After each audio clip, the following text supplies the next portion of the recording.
Hi, my name is Jenny, and I wanted to first of all say thank you for taking the time to review my application.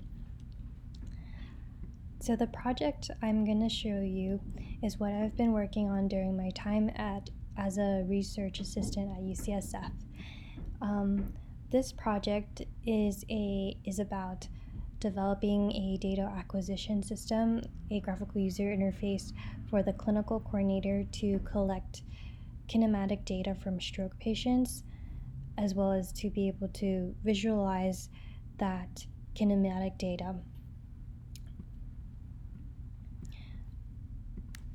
So the goal of this project was to understand how patients improve after stroke treatment. And in this first video I'm showing you it's a video of the real-time data acquisition system. So on the left is a camera footage of what a patient would be doing, and on the right is a computer animation of what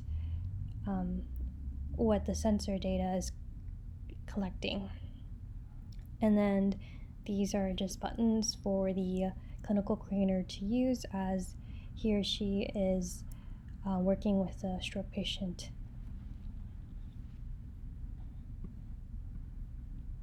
The hardest part about developing this piece of code was optimizing the code such that the sampling frequency of the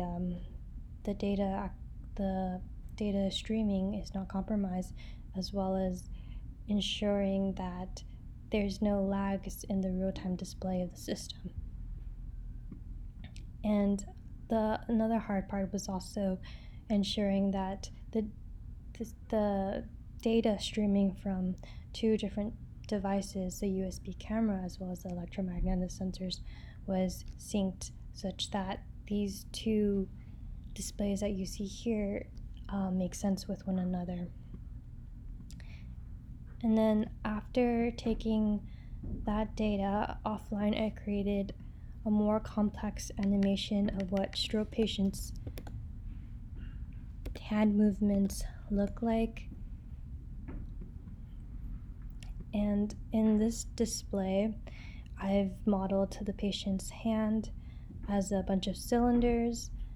And what the patient is doing here is just grabbing a cricket ball and placing it right in front of him. This is a animation of an affected hand, which is why you see that the fingers are curled differently. And using this kind of display, the clinical coordinators and other study physicians were able to see how that stroke patients after a specific stimulation treatment weren't really recovering. Instead, they were developing compensatory methods, which made it appear to seem as if they were better at performing these tasks over a certain amount of time. And that's all I have to show right now, and thank you again for taking the time for looking at my application.